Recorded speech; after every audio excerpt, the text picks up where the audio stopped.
વિદ્યાર્થી મિત્રો, મારી યુટ્યુબ ચેનલમાં તમારું હાર્દિક સ્વાગત છે.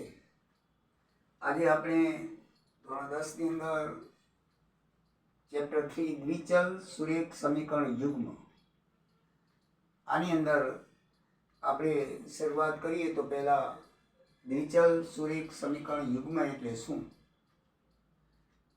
પ્રકરણનું નામ જ કહી દે છે કે દ્વિચલ. ચલ મીન્સ એબીસીડીના અક્ષર એક્સ વાય ઓર પીક્યુ આર એને આપણે ચલ કહીએ છીએ.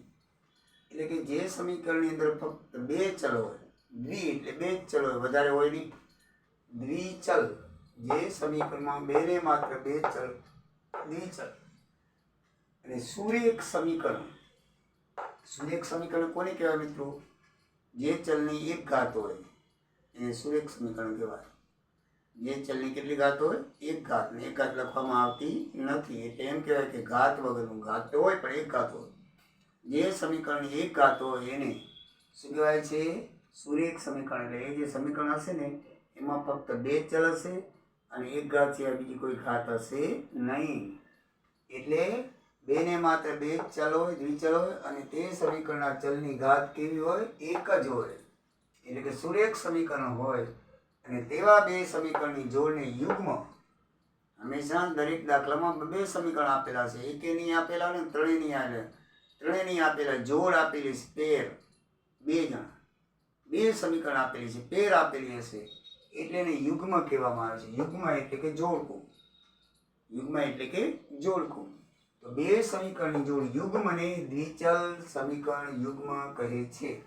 એટલે મિત્રો કહેવાનો મતલબ એ કે જે સમીકરણોમાં ફક્ત બે ચલ હશે, જેમાં એક જ ઘાત હશે એટલે કે સુરેખ સમીકરણ હશે, અને જે સમીકરણની જોડ હશે એટલે દરેક દાખલામાં બે સમીકરણ તમને આપવામાં આવશે, એને કહેવાય દ્વિચલ સુરેખ સમીકરણ યુગ્મ.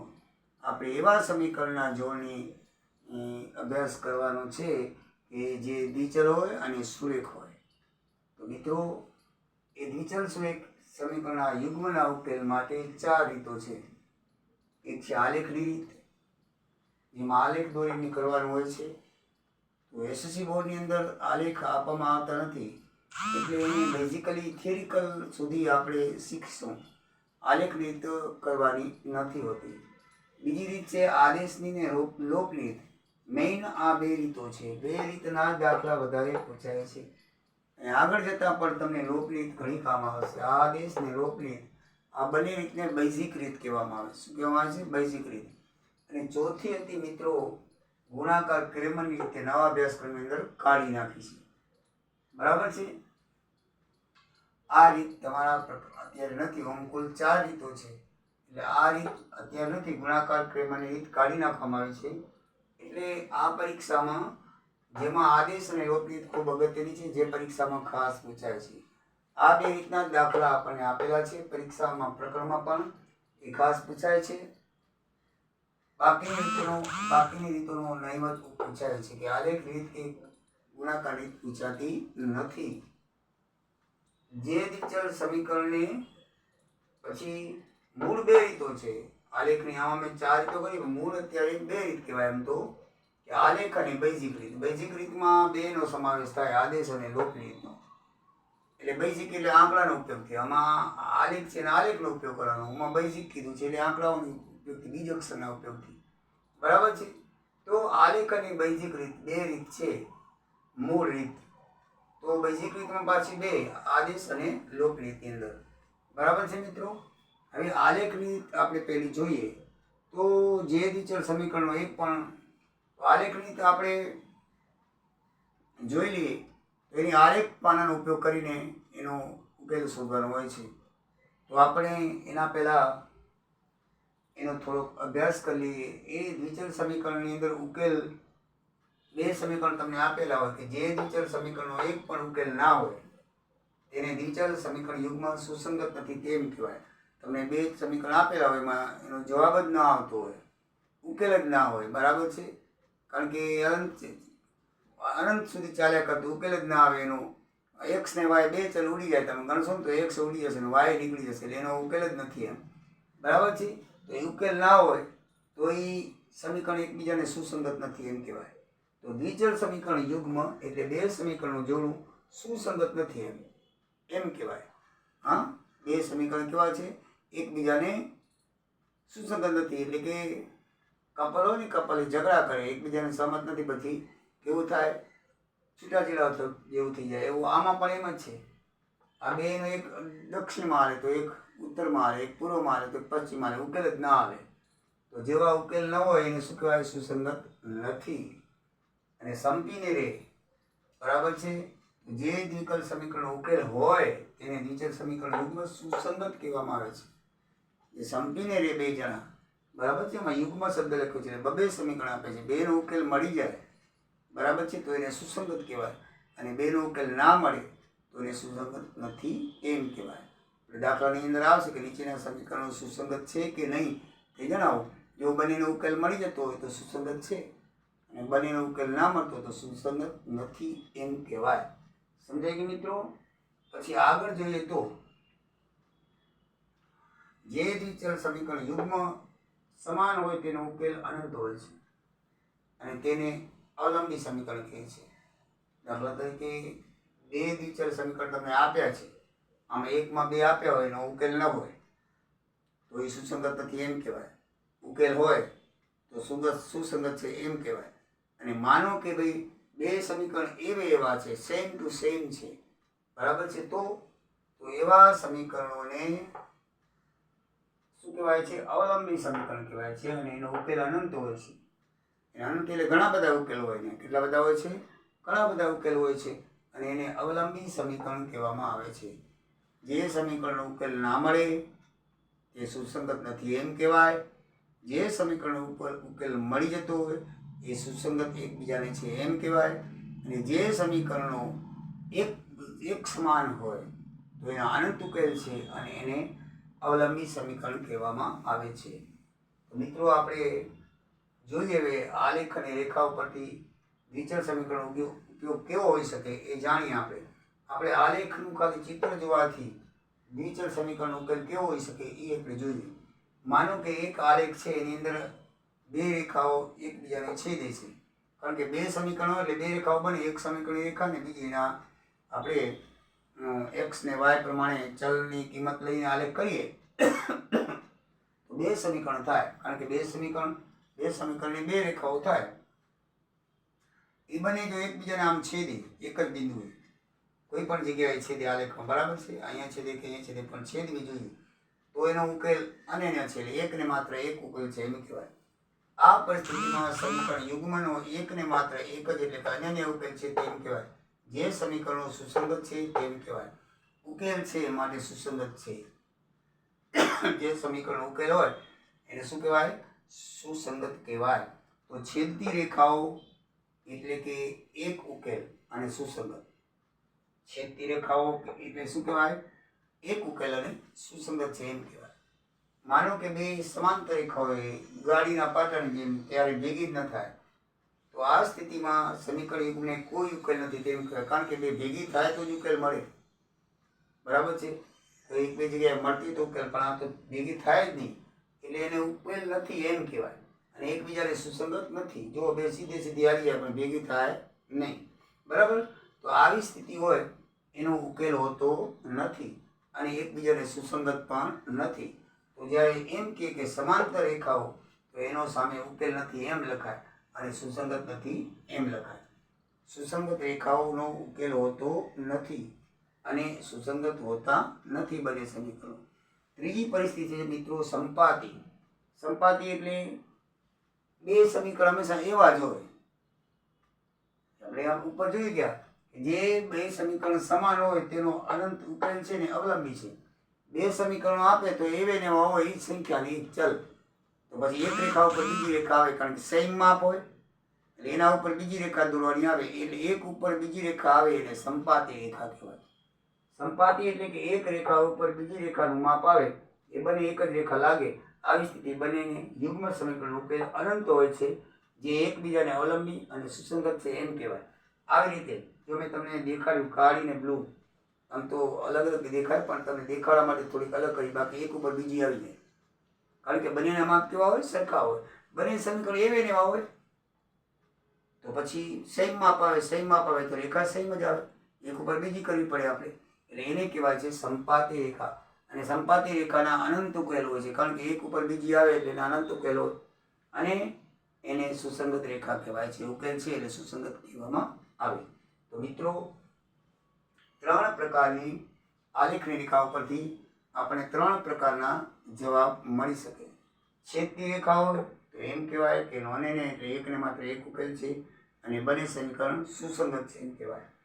જો એકબીજા રેખાઓ સમાંતર હોય તો એને એમ કહેવાય કે એનો ઉકેલ નથી, સમાંતર છે એનો ઉકેલ નથી, અને બંને સમીકરણો એકબીજાને સુસંગત નથી. પછી સંપાતી રેખાઓ એટલે એક ઉપર બીજી રેખા આવે તો એને અનંત ઉકેલ હોય, અને એમ કહેવાય કે તે બંને સમીકરણો એકબીજાને સુસંગત છે. તો મિત્રો, હવે આ પરિસ્થિતિને આપણે A1 A2 B1 B2 C1 C2 એના જે આ સહગુણકો છે એના આધારે કેવી રીતે ખબર પડે એ આપણે જોઈએ. દાખલા તરીકે પહેલા સમીકરણના પહેલું પદ, બીજું પદ ને ત્રીજું પદ, 3 પદ હોય, બરાબર છે. જો કોઈ પદ ના આપેલો તો 0 લઈ શકાય. અહીંયા એક x y અને આંકડા નથી આપે તો 0 લઈ શકાય. અહીંયા એક x વાળું છે, બીજું y વાળું છે, અને ત્રીજું અચળ પદ છે, બરાબર છે. એટલે તમે કીધું આ દ્વિચલ કહેવાય, 2 ચલ છે. જો બધામાં 2 ચલ છે ને, 2 ચલ.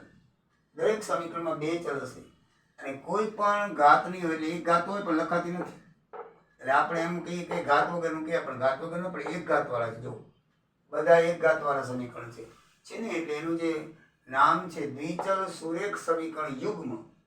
આ દ્વિચલ એટલે 2 ચલ વાળા, પછી સુરેખ એટલે એક ઘાત વાળા, અને યુગ્મ એટલે 2 ના જોડકામાં. જો બધા 2 જોડકા હશે, છે ને, 2 જોડકા. હા, તો એટલે જ એનું નામ આપ્યું છે દ્વિચલ સુરેખ સમીકરણ યુગ્મ. એનો ઉકેલ તમે દાખલો ગણ્યા વગર પણ તમે કહી શકો. કેવી રીતે કહી શકો? આ રેખાઓ ઉપરથી. માનો કે રેખાઓ નથી અને તમને આમ આપી દે 2 સમીકરણ, ભાઈ રેખાઓ દોરી નથી, તમે કઈ રીતે કહી શકો કે આનો ઉકેલ કેવો હોઈ શકે? બરાબર, આનો ઉકેલ કેવો હોઈ શકે અને કઈ રેખા હોઈ શકે? તો આપણે A1 A2 B1 B2 અને C1 C2 એક સૂત્ર જેવું છે, અને એ સૂત્ર એટલે કે આના સહગુણકો છે. પહેલા સમીકરણના પહેલા પદના સહગુણકને A1 કહેવાય, આને B1 કહેવાય, અને આને C1 કહેવાય. બરાબર છે. C1 માં 0 આવશે. એટલે A1 એટલે પહેલા સમીકરણમાં ABC એટલે પહેલા પદનો સહગુણકને A કહેવાય, બીજા પદના સહગુણકને B કહેવાય, અને ત્રીજા પદના સહગુણકને C કહેવાય. ત્રીજું પદ અચળ પદ છે, એટલે સહગુણક હોય ને એને C. તો જો આમાં પહેલું પદ છે એનો સહગુણક A એટલે 3 થાય. આ બીજું પદ છે એનો સહગુણક 4 એટલે એને B કહેવાય. આ A બરાબર 3, B બરાબર 4, અને C અચળ પદ એટલે કે ચલ વગરનું, અને C કહેવાય, તો C બરાબર 20 કહેવાય. અહીંયા પણ એવું આવશે, A બરાબર 1, B બરાબર -2, અને C આપ્યું નથી તો 0. C બરાબર શું લઈ લેવાનું? 0 લઈ લેવાનું. બરાબર છે. કહેવાનો મારો મતલબ એ છે કે ABC બીજું કાંઈ નથી. A એટલે પહેલા પદનો સહગુણક, B એટલે બીજા પદનો સહગુણક, અને C એટલે ત્રીજા પદનો સહગુણક. હવે 1 1 2 2 શું કામ આપ્યું છે? એટલે પહેલા પદના જે સહગુણકો છે ને એને A1 B1 C1 કહેવાય, એટલે પહેલું સમીકરણ. અને બીજા સમીકરણના જે સહગુણક છે ને એને A2 B2 C2 કહેવાય. એટલે આપણને ખબર પડે કે પહેલાનો સમીકરણનો સહગુણક કયો છે ને બીજા સમીકરણનો સહગુણક કયો છે. એટલે એનું નામ આમાં બધામાં A1 આપી છે, આમાં B1 એટલે A1 B1 C1, અને આમાં A2 B2 ને C2 નંબર આપી દીધા. સમજાઈ ગયું? A1 B1. હવે તમારે એને અંશ અને છેદમાં લખો તો 3 પરિસ્થિતિ ઊભી થાય. આ 3 પરિસ્થિતિ હું સમજાવું છું તમને. તો પહેલા આપણે A1 A2 B1 B2 C1 C2 કરી લઈએ. જ્યારે તમારે સમીકરણ કેવા છે, સુસંગત છે કે સંગત નથી, કે સમાંતર રેખાવાળા છે કે છેદની રેખાવાળા છે કે સંપાતી રેખાવાળા છે, દાખલો પૂછાય છે પરીક્ષામાં, તો તમારે A1 A2 B1 C2 B1 B2 અને C1 C2 પ્રમાણે ઉકેલ કરવાનો.